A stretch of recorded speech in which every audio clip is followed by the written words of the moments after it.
बोलो लाडली लाल की, श्रीमद सद्गुरु सरकार की। We'll be singing from Doha number 75 today in the Bhakti Shatak.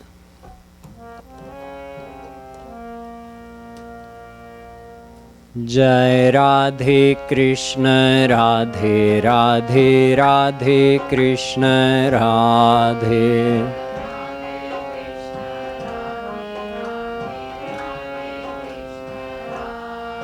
जय राधे कृष्ण राधे राधे राधे कृष्ण राधे।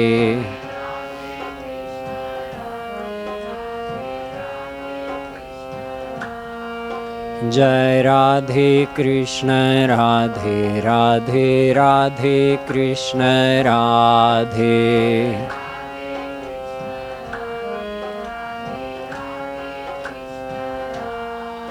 जय राधे कृष्ण राधे राधे राधे कृष्ण राधे।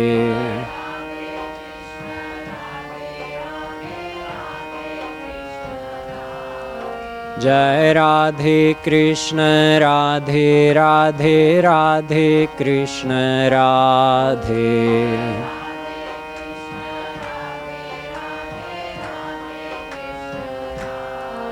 जय राधे कृष्ण राधे राधे राधे कृष्ण राधे।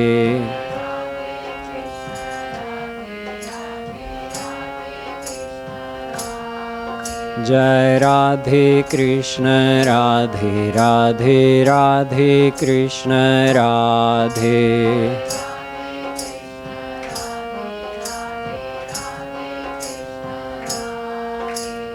जय राधे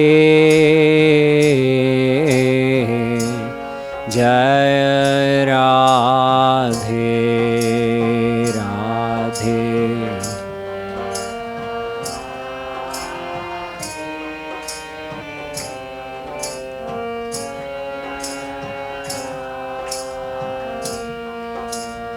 राधे जय राधे जय राधे।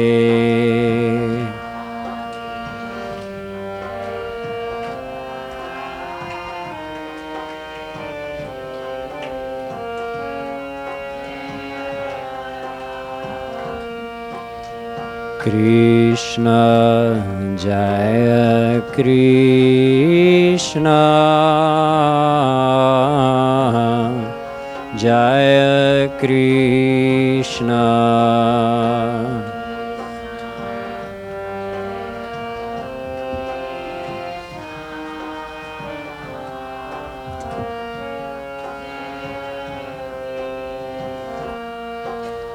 कृष्ण जय कृष्ण जय कृष्ण।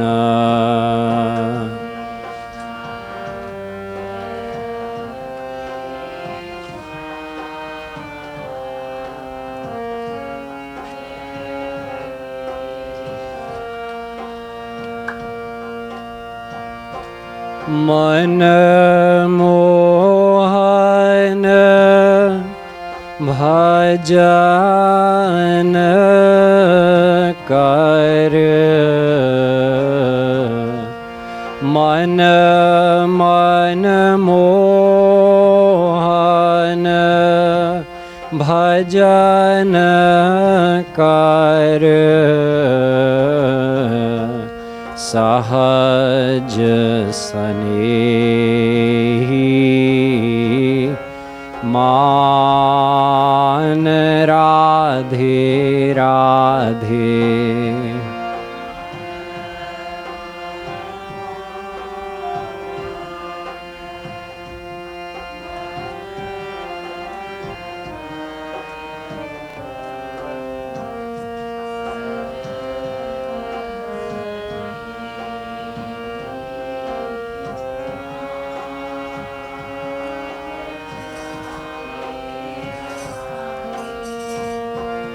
मन मन मोहन भजन कर सजन सनेही मान राधे राधे।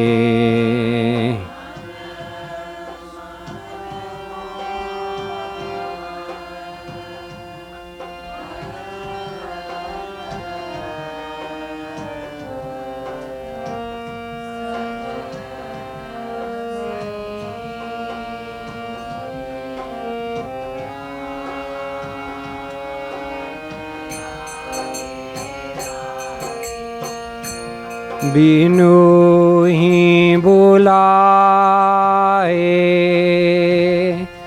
आई हैं जग विराग अरु ज्ञान राधे राधे।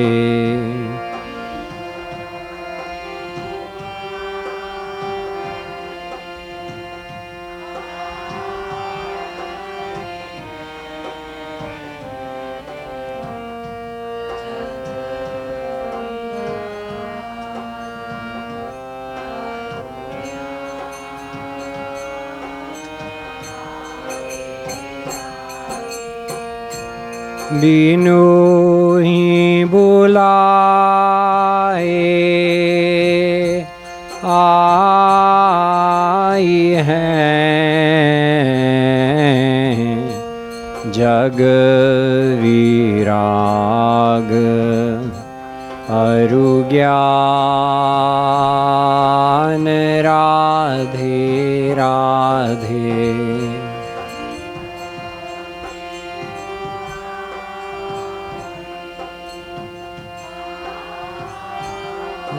आई हैं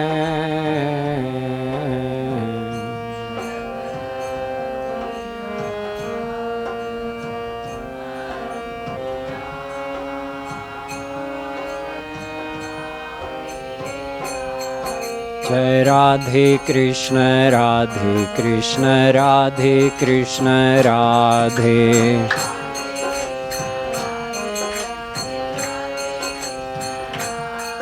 जय राधे कृष्ण राधे राधे राधे कृष्ण राधे।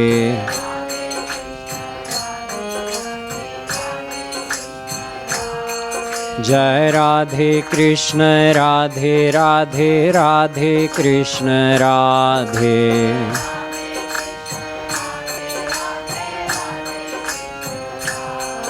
जय राधे कृष्ण राधे राधे राधे कृष्ण राधे।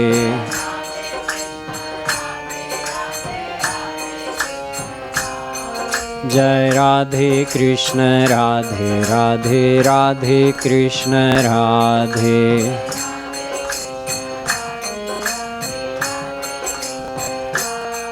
जय Radhe Krishna Radhe Radhe Radhe Krishna Radhe.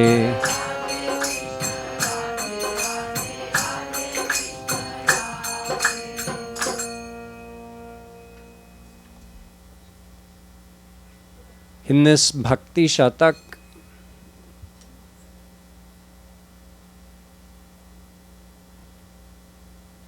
Shri Kripaluji Maharaj is describing in many beautiful dohas the greatness of the path of bhakti.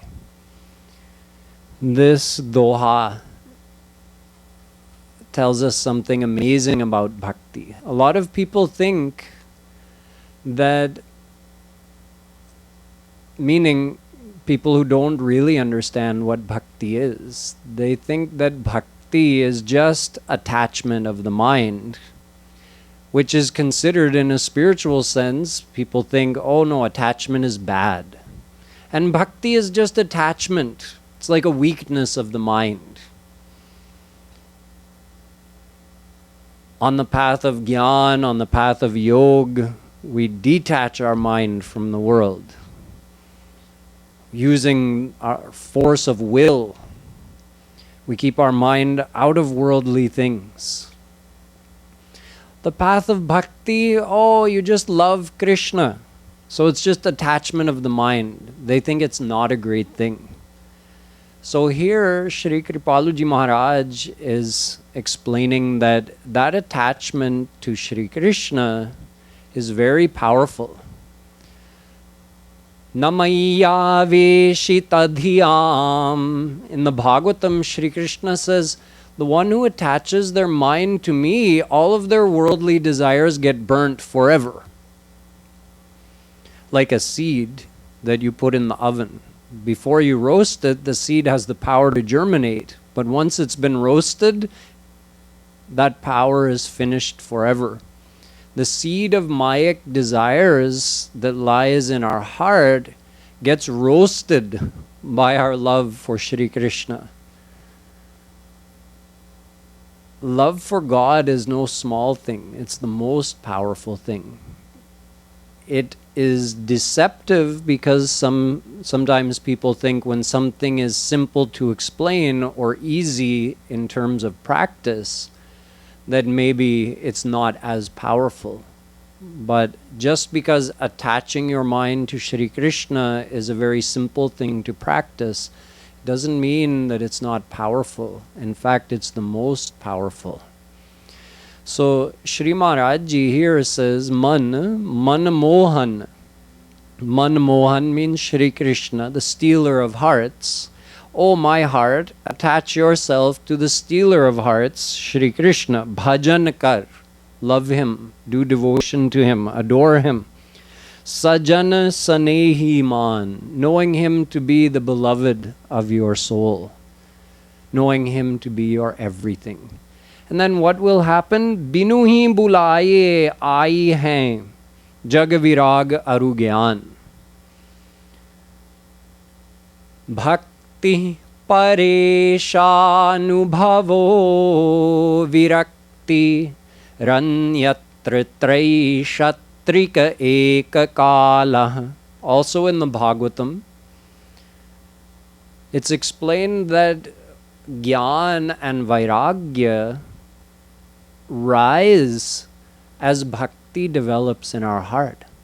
So just like I was explaining that the seed of Mayic desires is burnt by our love to Shri Krishna, in this shlok, Vedavyasji is explaining that Gyan, which means knowledge, true spiritual knowledge, like knowledge of Vedas, knowledge of Gita, knowledge of Vedant, not theoretical knowledge, but practical, experiential knowledge, true wisdom, what we call not just Gyan, but Vigyan.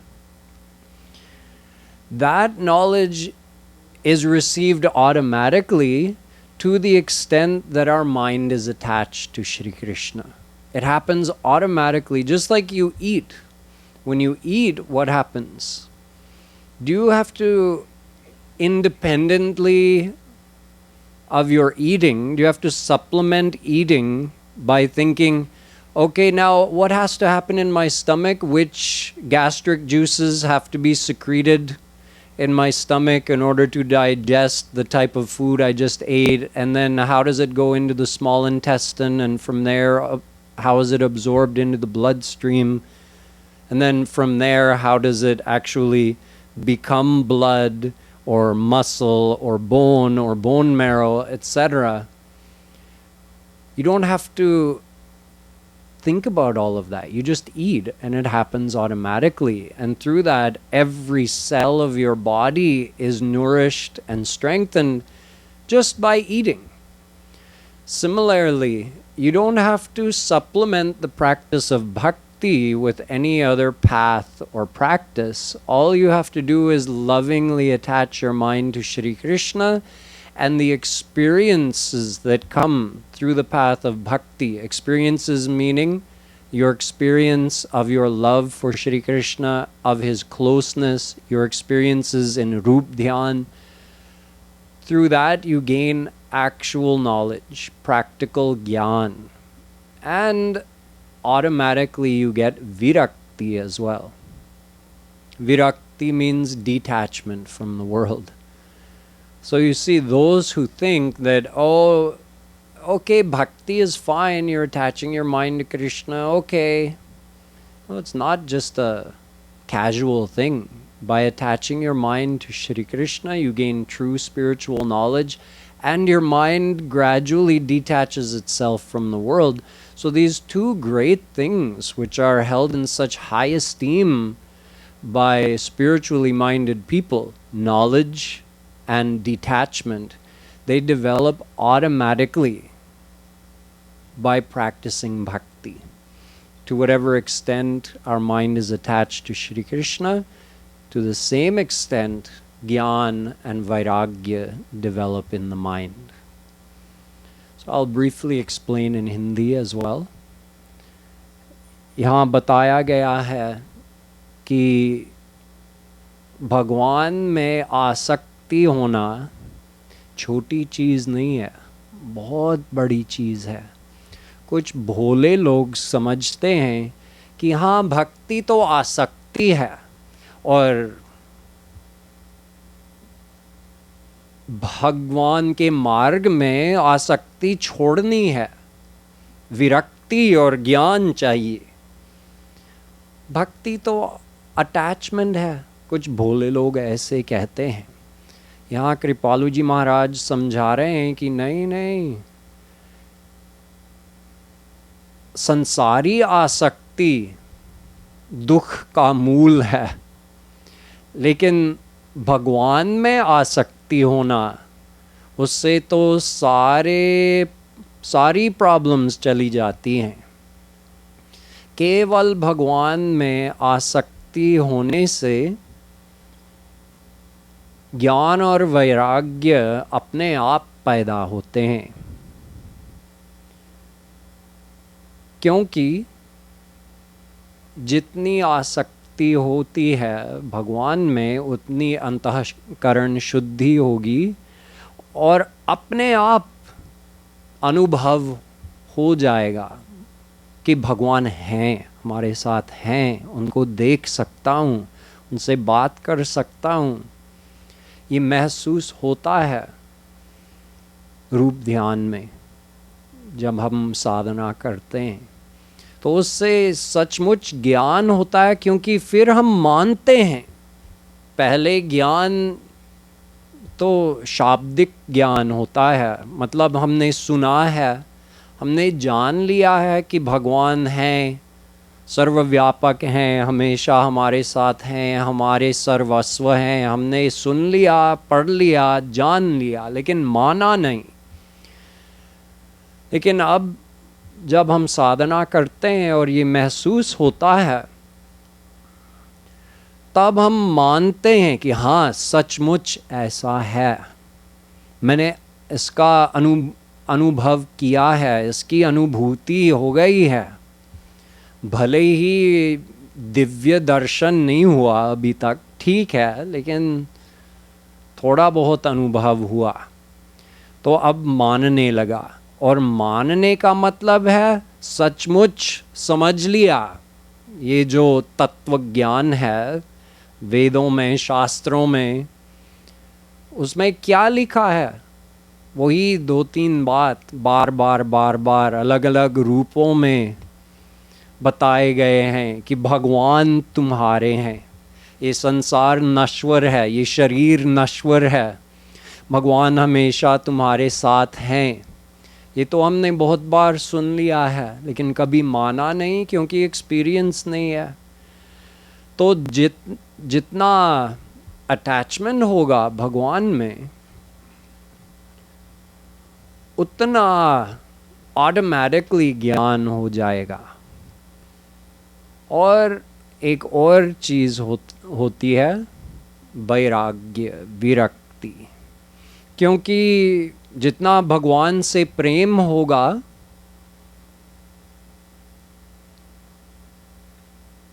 उतना आनंद मिलने लगेगा. और जितना सच्चा आनंद मिलने लगेगा उतना मन अपने आप हट जाएगा संसार से, क्योंकि उसको अब असली ज्ञान है कि हाँ सचमुच पहले मैंने जाना कि भगवान में आनंद है, संसार में आनंद नहीं है। अब अनुभव हो गया है थोड़ा बहुत, तो अब विश्वास हो गया है। अब मैं मान भी सकता हूँ, इसलिए अपने आप संसार से वैराग्य होने लगेगा। इसलिए कहा जाता है कि बस भक्ति करो और कोई अलग से मार्ग न योग ज्ञान तपस्या वगैरह कुछ नहीं करना है। बस भक्ति करो, भगवान से प्यार करो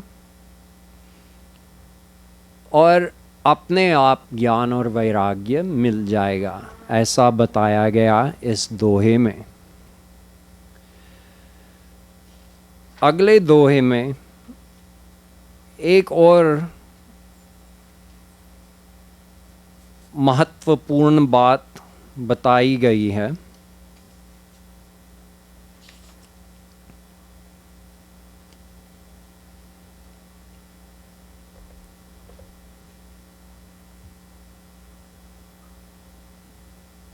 हमारा मन प्राकृत है, माइक है, माने वो माया से बना है, और भगवान तो सच्चिदानंद हैं। चिदानंदमय देह तुम्हारी, विगत विकार जान अधिकारी। केवल अधिकारी भगवान को देख सकता है, सोच सकता है, इंद्रियों से ग्रहण सकता है। केवल अधिकारी ऐसा कर सकता है। और अधिकारी कौन है? जिसके पास दिव्य इंद्रियां हैं, जिसकी भगवत प्राप्ति हो गई है। तो ज्ञानी भी जो ज्ञान मार्ग पर चल रहा है, वो निराकार ब्रह्म का ध्यान करता है। किससे? अपने प्राकृत मन से ना। और हम भी जो भक्ति करते हैं, हम साकार ब्रह्म का ध्यान करते हैं, राम कृष्ण, उनका ध्यान हम करते हैं। तो जैसे निराकार ब्रह्म सच्चिदानंद हैं, वैसे ही तमेकम गोविंदम सच्चिदानंद विग्रहम, वेद बताता है कि श्री कृष्ण का शरीर भी सच्चिदानंद है। तो न ज्ञानी अपने ब्रह्म का ध्यान कर सकता है अपने प्राकृत मन से, और न भक्त अपने भगवान का ध्यान कर सकता है अपने प्राकृत मन से, क्योंकि भगवान का शरीर तो दिव्य है और हमारा मन मायिक है। तो उस मायिक मन में भगवान का दिव्य रूप कैसे बनाया जा सकता है? असंभव है। मान लो कि दोनों का मन 100% शुद्ध हो गया, ज्ञानी का भी भक्त का भी। ज्ञानी अपनी समाधि से, मतलब वो निराकार ब्रह्म के ध्यान करने से वो समाधि में चले जाते हैं। उसमें रहकर धीरे धीरे धीरे धीरे मन शुद्ध हो जाता है। बहुत जन्म लगते हैं उसमें, लेकिन पहुंच सकते हैं वहाँ तक कि पूर्ण अंतःकरण शुद्धि हो गई। और भक्त उससे ज़्यादा जल्दी कर सकते हैं, लेकिन लक्ष्य तो वही है, अंतःकरण की पूर्णतया शुद्धि। तो भक्त ने अपने साकार ब्रह्म राम कृष्ण के ध्यान करने से अपने अंतःकरण को शुद्ध किया, वो भी 100% शुद्ध हो गया, ठीक है। तो क्या शुद्ध मायिक मन में भगवान का ध्यान बनाया जा सकता है, भगवान का रूप बनाया जा सकता है? नहीं। न मलिन मन में संभव है, न शुद्ध मन में संभव है, न निर्मल मन में संभव है, क्योंकि अशुद्ध मन मायक भी है, शुद्ध मन भी मायक है, दोनों मायक हैं। तो शुद्धि या अशुद्धि से कोई मतलब नहीं है। लेकिन एक अंतर है ज्ञानी और भक्त में, वह यह है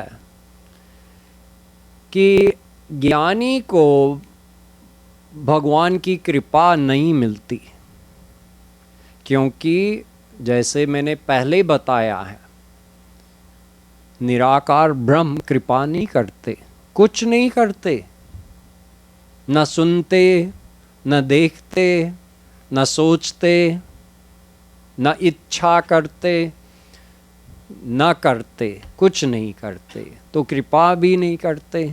साकार ब्रह्म सब कुछ करते हैं, सुनते हैं, देखते हैं, कृपा करते हैं, सृष्टि करते हैं, कर्म फल देते हैं, सब कुछ साकार ब्रह्म करते हैं। तो ज्ञानी जब समाधि में हैं, जब ध्यान कर रहे हैं, उनको कृपा नहीं मिल रही है, भले ही वो ब्रह्म का ध्यान कर रहे हैं, लेकिन फिर भी कृपा नहीं मिल रही है, क्योंकि उनका निराकार ब्रह्म कुछ नहीं करता। तो अपने प्राकृत मन से क्या वो सचमुच निराकार ब्रह्म का ध्यान कर रहा है? नहीं, असंभव है। न साधक वाले ज्ञानी और न सिद्ध वाले ज्ञानी जिसने पूर्ण अंतःकरण शुद्धि की है। लेकिन भक्त जब रूप ध्यान करता है, हमारी साधना है रूप ध्यान करना, श्री कृष्ण का रूप अपने सामने खड़ा करना, ये हमारी साधना है। श्री कृष्ण आ गए हमारे सामने, देखो उनके बाल कैसे हैं, उनका मुकुट कैसा है, उनकी मुरली कैसी है, उनके चरण कैसे हैं, ये सब हम ध्यान कर सकते हैं और महसूस कर सकते हैं कि हाँ सचमुच हैं, हमारे साथ आ गए। जब हम ये करते हैं तो हमको कृपा मिलती है, क्योंकि ये साकार ब्रह्म है और ये तो कृपा करने पर तुले हैं उनको बस कोई भी एक्सक्यूज चाहिए, कोई भी बहाना उनको चाहिए। देखो पूतना आई उनके पास मारने के लिए, फिर भी उन्होंने बहाना ढूंढा कि हाँ ये तो मेरी माँ हो गई, क्योंकि मैंने इनका दूध पी लिया। तो कोई ना कोई बहाना ढूंढ लेते हैं और उस के आधार से कृपा करते हैं। तो हम लोग तो रूप ध्यान करते हैं। यदि कोई कहता है कि लेकिन ये असली रूप ध्यान नहीं है, तुम्हारा मन प्राकृत है, भगवान की कृपा कैसे मिलेगी तुमको प्राकृत मन से रूप ध्यान करने से?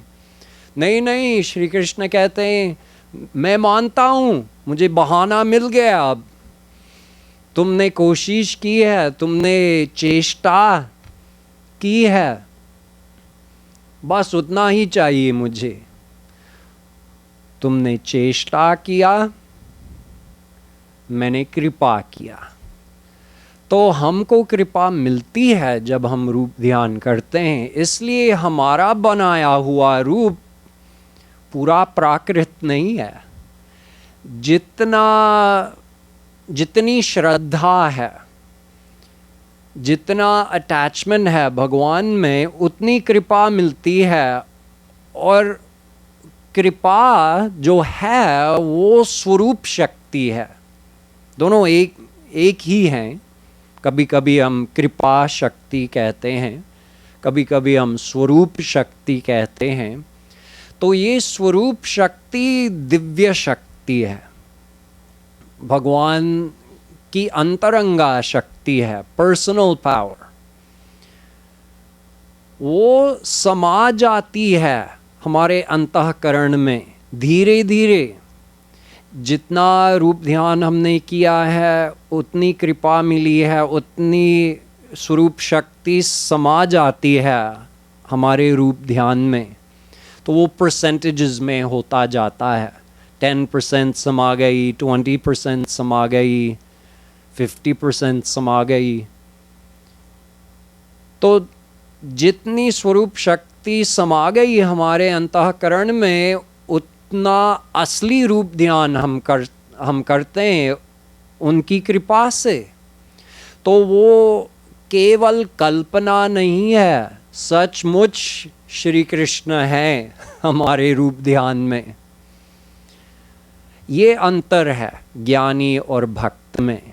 इसलिए कृपालु जी महाराज कह रहे हैं कि प्राकृत मन ते होत है ज्ञान इन प्राकृत ध्यान, कि ज्ञानी का ध्यान तो पूर्णतया प्राकृत है, लेकिन भक्त मन हरि कृपा ते होत दिव्य सचमान।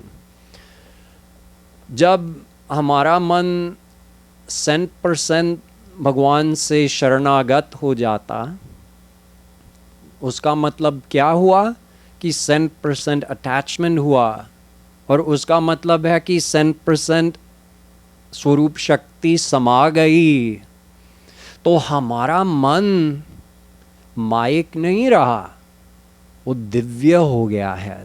दिव्यम ददामि ते चक्षुः ददामि बुद्धि योगम तम। श्री कृष्ण कहते हैं गीता में कि मैं दिव्य दृष्टि भी देता हूँ, दिव्य मन बुद्धि भी दे देता हूँ। कैसे? उस स्वरूप शक्ति से। वो जो प्राकृत पदार्थ है, जो हमारा मन है, वो सूक्ष्म है, लेकिन फिर भी प्राकृत पदार्थ तो है, पंचमहाभूत का है। उसका नेचर एकदम चेंज हो गया। जैसे आपने पारस लिया, ओके, पहले आपने कुछ फेरम लिया है, लोहा, लेकिन वो लोहा एकदम रस्टेड है, बहुत गंदा है।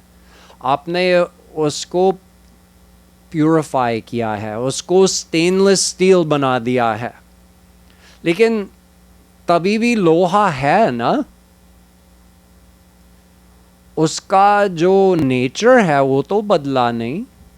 वो पहले भी फेरम था, अभी भी फेरम है, लेकिन आपने तो ये किया है कि जितना मलिनता था उसमें, उसको निकाल दिया, प्यूरिफाई कर दिया उसको।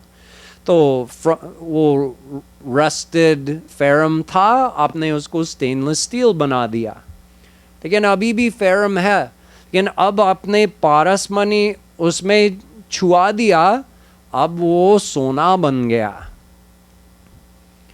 तो ज्ञानी अपने मन को प्यूरिफाई कर सकता है, शुद्ध कर सकता है, उसको रस्टेड फेरम से स्टेनलेस स्टील बना सकता है। लेकिन भक्त जो है वो उस फेरम को सोना बना देता है। वो नहीं बनाता है, भगवान बना देते हैं अपनी स्वरूप शक्ति से। तो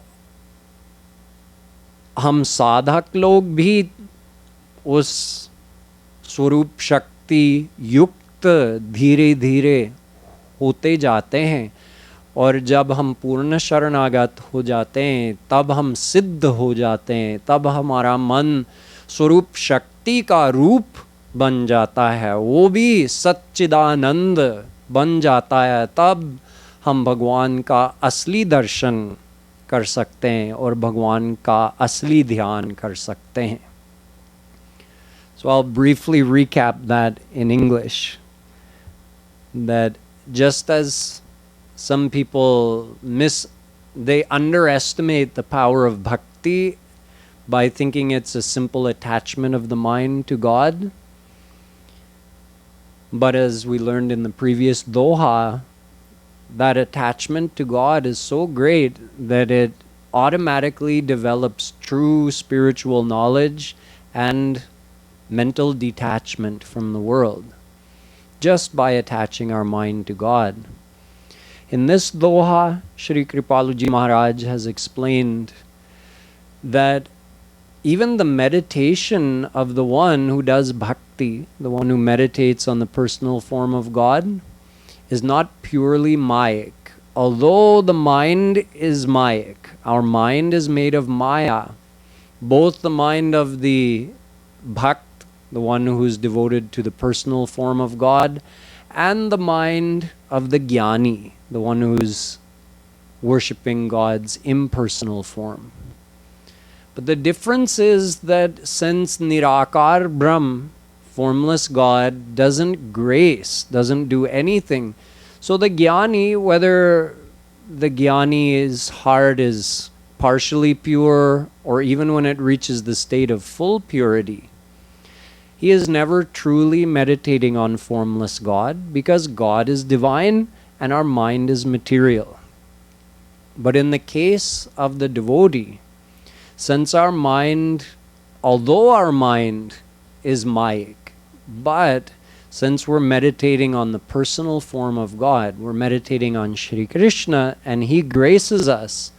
Therefore, to the extent our mind is attached to Him, we receive some of that grace in the form of His personal power called Swarup Shakti, which gradually begins to permeate our mind, soak into our mind like a dry sponge can start to soak up water that's dripping into it.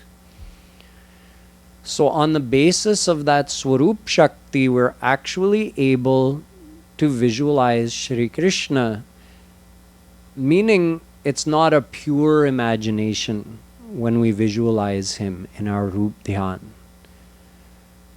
We're actually seeing Shri Krishna. And the more our mind purifies, the more we attach it to Him, the more of that Swarup Shakti we receive. And it increases. As the percentage increases, the reality of our meditation goes on increasing until we reach the point of 100% surrender to Him. And at that point, our mind is completely impregnated with Swarup Shakti, and its mayic characteristic, its mayic nature is actually finished for good, and it becomes divine. So the bhakt with his divine mind in the end can actually visualize the real divine form of God and see God face to face. And before reaching that ultimate state as well, in whatever percentage we're surrendered to God, we are actually visualizing Him. He's really there in our meditation. Whereas the jnani never gets a divine mind, so he in fact never is able to do chintan of real divine Nirakar Brahm.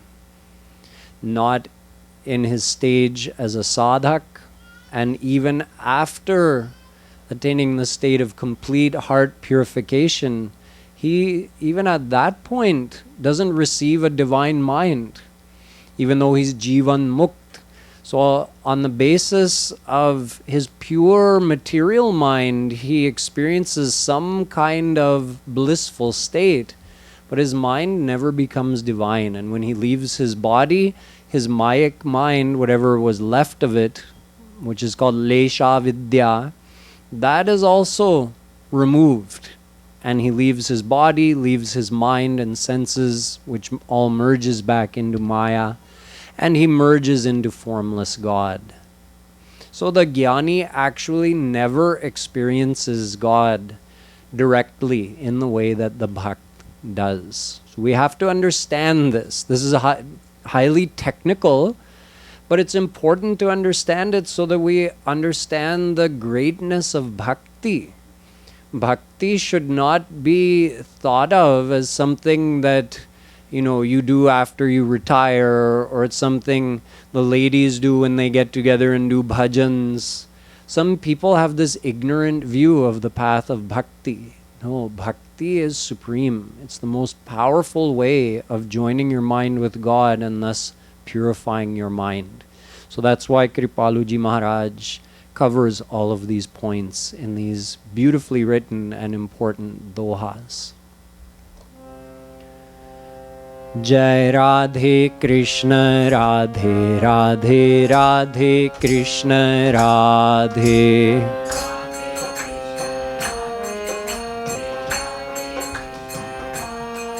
Jai Radhe Krishna Radhe Radhe Radhe Krishna Radhe.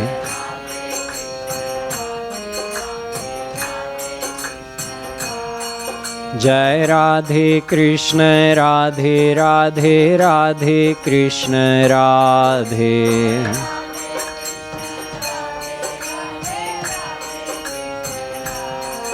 Jai Radhe Krishna Radhe Radhe Radhe Krishna Radhe.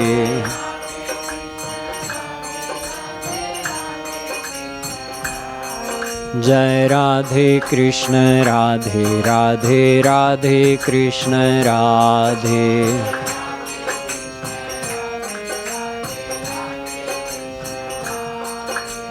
Jai Radhe. Jai Radhe.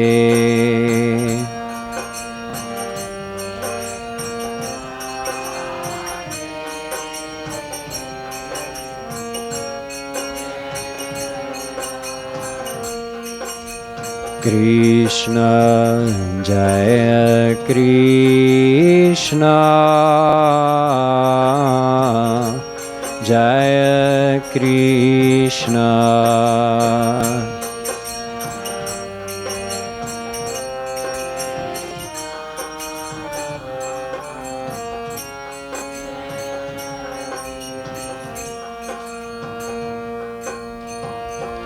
प्राकृत मन ते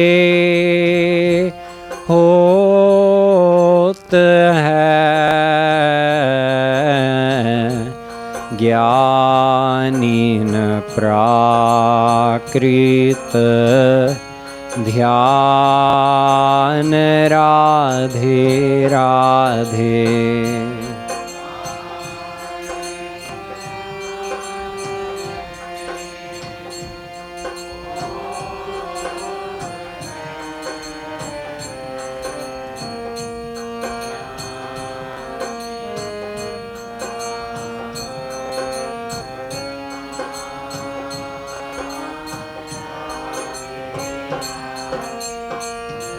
भक्तन मन हरि कृपा ते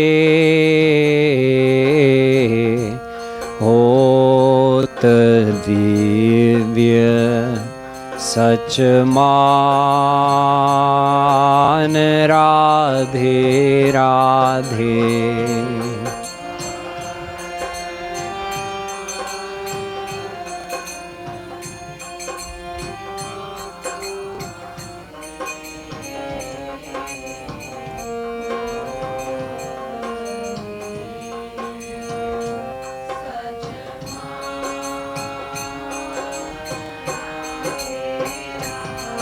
जय राधे कृष्ण राधे राधे राधे कृष्ण राधे।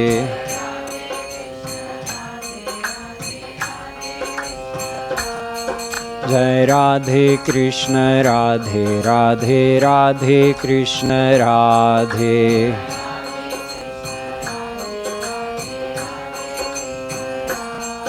जय राधे कृष्ण राधे राधे राधे कृष्ण राधे।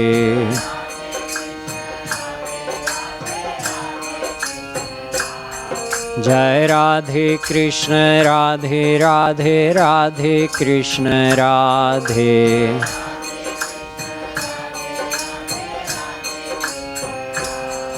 जय Radhe Krishna Radhe Radhe Radhe Krishna Radhe.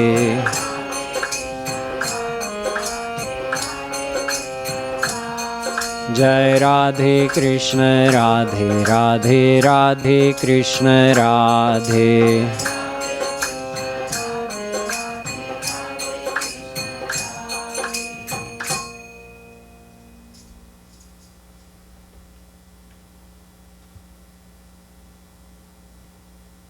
In the next doha, Shri Kripaluji Maharaj again explains about the power of bhakti. Some people make the argument that, you see, we have this panchkosh, we have triguna, trikarma, tridosh. These are different types of bondage on the soul. Panchkosh are 5 layers, prakrit, mayic layers, covering the soul. Like sheaths, you can say. Each one is increasingly subtle. The first one is the least subtle. It's called Annamaya Kosh. That's our physical body. We have 5 layers. So becoming more and more subtle, you have Pranamaya Kosh, Manomaya Kosh, Vijnanamaya Kosh, and Anandamaya Kosh. These 5 layers that include our subtle senses, our pran, our mind. These are all the layers of bondage covering a soul. In certain scriptures, it's described that these 5 layers of material bondage, called panchakosh, they have to be burnt. Then the soul can be liberated from its trikarma, triguna, tridosh. You have to burn these 5 layers. And how is it burnt? By practicing yoga. You practice yoga, and there's one agni. It's called yoga agni. A fire that burns at the higher levels of yoga. When a yogi has progressed to the higher levels of his practice, that fire gradually, one by one, burns these kosh, eliminates these mayic sheaths which bind the soul. So some people fear that if I don't do yoga, or if I don't follow the path of Gyan, how will I eliminate these 5 sheaths, this panchakosh? Kripaluji Maharaj says not to worry. In fact, the very same is said in the Bhagavatam. Jarayatya shuya kosham nigirna manalo yatha. Just like in your belly, there's a jataragni, the fire of digestion that burns in the belly. You put things in there, you eat, and what happens? That fire burns them up and digests them so they can be assimilated into the body. In the same way, there is a virahagni. There's a fire of separation for Shri Krishna.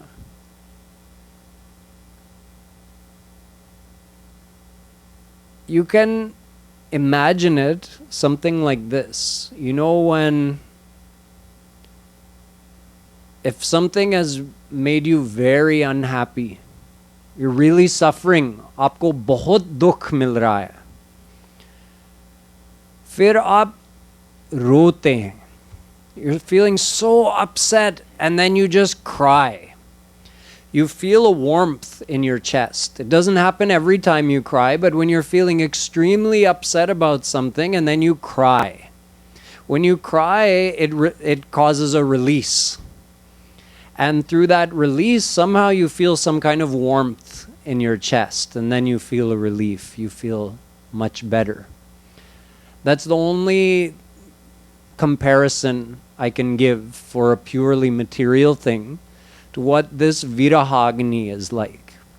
Viraha means the longing for Shri Krishna. Viraha ka matlab hai Shri Krishna se milne ki ichha.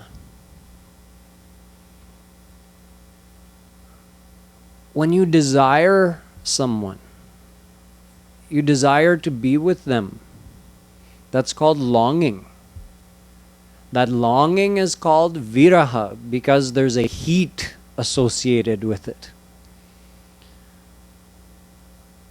In devotion, this heat is very highly regarded. This heat of viraha is one of the most valuable things that we have. Why? Because it has the power to burn all the impurities of the heart, and it has the power to burn our panchakosh. How do you get this viraha? You have to develop your desire for Shri Krishna. You have to develop the feeling of longing. I want to meet him. Where is he? When will he come to me? I want to be with him. Just like in the same way that you desire for your child, or your husband, or your wife, or your friend, you desire to be with them. In the very same way, you have to desire for Shri Krishna. You have to desire to be with him. When you truly desire him in this way, then there's a heat that develops. You won't notice it at first, but the more devotion you do, जितनी साधना करोगे, जितना रूप ध्यान करोगे, उतना वो श्री कृष्ण समा जाते हैं आपके अंतःकरण में, आपके हृदय में, और सचमुच ये विरह पैदा हो जाएगा। और आप महसूस करेंगे कि जब उनका ध्यान करेंगे कि कुछ यहाँ हो रहा है, there's a warmth, एक अग्नि पैदा हो गई है अंदर, वो विरह का शुरुआत है। उसका अंतिम जो स्टेज है, महाप्रभु जी ने उसका निरूपण किया है, जब उन्होंने कहा युगायितं निमेषेण चक्षुषा प्रावृषायितं शून्यायितं जगत् सर्वं गोविंद विरहेण में। उन्होंने कहा अपने अष्टपदी में कि मेरे अंदर उतना विरह है, इतना विरह है कि अश्रुधार लगातार होता है। मेरी आँखों से अश्रु बह रहे हैं लगातार, और सारा संसार मेरे लिए शून्य है, कुछ नहीं है मेरे लिए, केवल एक इच्छा है हमारे हृदय में, उनसे मिलना है, श्याम सुंदर से मिलना है। तो वो अंतिम अवस्था है। महाप्रभु जी कह रहे हैं कि इस अवस्था में एक क्षण युग के समान लगता है। ये वे बढ़ा के नहीं बता रहे हैं, सचमुच जो वास्तविकता है ऐसे बता रहे हैं कि उस विरह की अवस्था में ऐसा सचमुच लगता है कि एक क्षण, 1 सेकंड लगता है कि एक युग है। युग, सबसे छोटा युग कलयुग है, 4,32,000 वर्ष का। सोचो एक क्षण इतना लंबा लगता है जब उस अवस्था का विरह आ जाती है। वहाँ पहुँचना है हमको, वो हो जाएगा। पहले हमको रूप ध्यान करना है, मन भगवान में लगाना है, इस पर बार बार ध्यान करना है कि वही मेरे हैं, वही मेरे हैं, वे मेरे सब कुछ हैं, मेरे प्रियतम हैं, उनका रूप बार बार बनाना है। फिर विरह पैदा हो जाएगा अपने आप, उनकी कृपा से। आपको महसूस हो जाएगा कि हाँ कुछ जल रहा है अंदर, और वो जो ताप है, विरह का ताप, वो बलवान होता जाएगा, वो बढ़ेगा बढ़ेगा बढ़ता जाएगा, और उसके कारण वो ताप उतना तेज है कि आपके पंचकोश को पूरा जला देगा। तो आपको कुछ अलग से योग ज्ञान वगैरह नहीं करना है उस पंचकोश को जलाने के लिए, बस श्याम सुंदर से प्यार करना है और उनके विरह में अपने मन को डुबाना है, और उस विरहाग्नि में पंचकोश अपने आप जल जाएंगे। और उनके साथ त्रिगुण सत्वरज तम, ये भी एक तरह का बंधन है, और त्रिकर्म संचित प्रारब्ध क्रियमाण, ये भी कर्म बंधन है, और त्रिदोष माने कफ वात पित्त, ये भी एक तरह का बंधन है, वो भी सब जल जाएंगे। माने पूरा ये सब अलग अलग तरह के मायिक बंधन है। जब माया से छुटकारा मिलेगा तो ये सब अपने आप जाएगा। और कैसे होगा? केवल श्री कृष्ण के विरह में। तो हमको बस व्याकुलता बढ़ाना है, उनके मिलने की व्याकुलता बढ़ानी है हमको, वो हमारा काम है, बाकी श्री कृष्ण करेंगे अपनी कृपा से। So if we keep increasing our longing for Shri Krishna, that viraha will grow in our heart with His grace. And the power of that fire of longing for Shri Krishna will burn our panchakosh and eliminate the bondage of karma, the bondage of what we call tridosh, the three types of characteristics of our mayic body and personality. And triguna, the three qualities of Maya. All the types of Mayic bondage are burnt by this viraha, this intense longing for Shri Krishna, which starts off as a feeling of heat in the heart, but reaches such an intensity that it makes even a moment without Shri Krishna feel like an age, feel like hundreds of thousands of years. It becomes so intense. And when it reaches that stage of intensity, then Shri Krishna is not far off. He'll be coming to meet us very soon. It's a gradual process of building up to that point. So more about the greatness of bhakti and the greatness of viraha we'll learn tomorrow when we sing further ahead. Jai Radhe Krishna Radhe Radhe Radhe Krishna Radhe.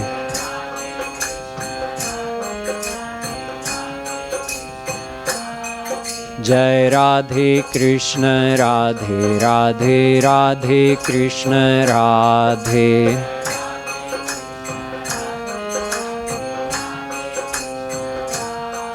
Jai Radhe Krishna Radhe Radhe Radhe Krishna Radhe.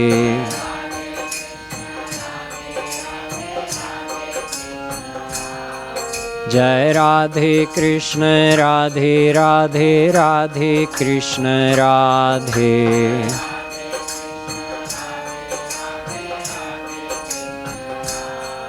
Jai Radhe Krishna Radhe Radhe Radhe Krishna Radhe.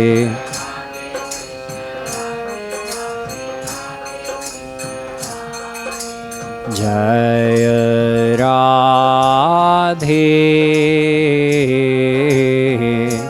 Jai Radhe, Radhe, Jai Radhe.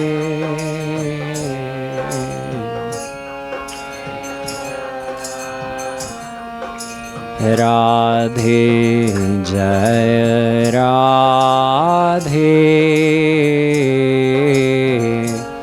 Jai Radhe, Radhe, Jai Radhe.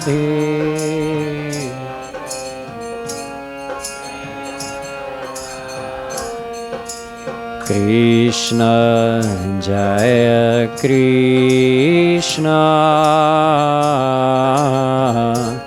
Jai Krishna Krishna Jai Krishna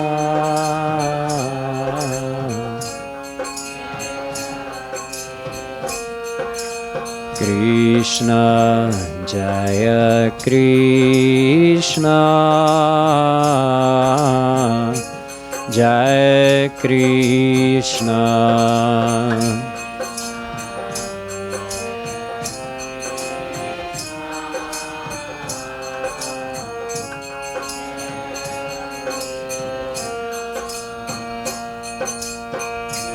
Hari Virahi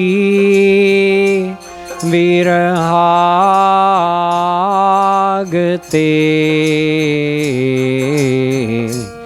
Panchakosha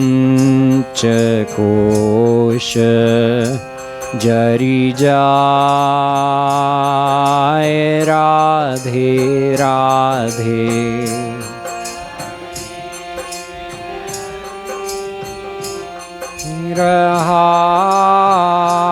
Virahagate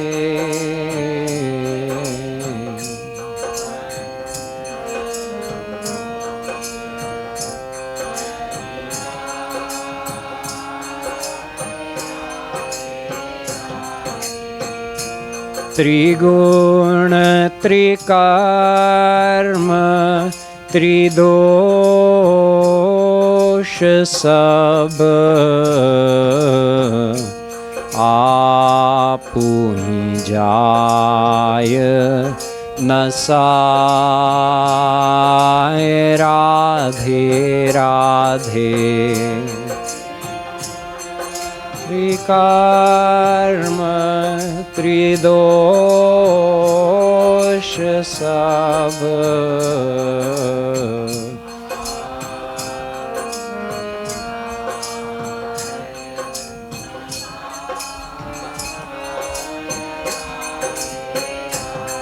जय राधे कृष्ण राधे राधे राधे कृष्ण राधे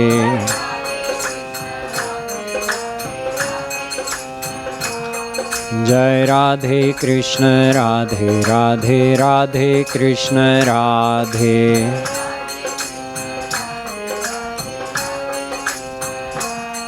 जय राधे कृष्ण राधे राधे राधे कृष्ण राधे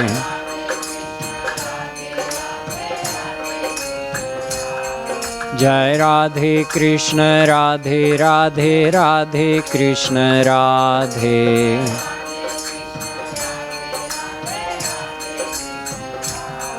जय राधे कृष्ण राधे राधे राधे कृष्ण राधे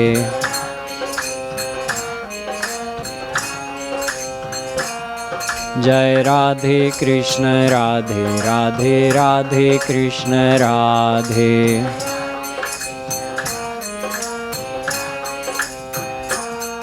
जय राधे कृष्ण राधे राधे राधे कृष्ण राधे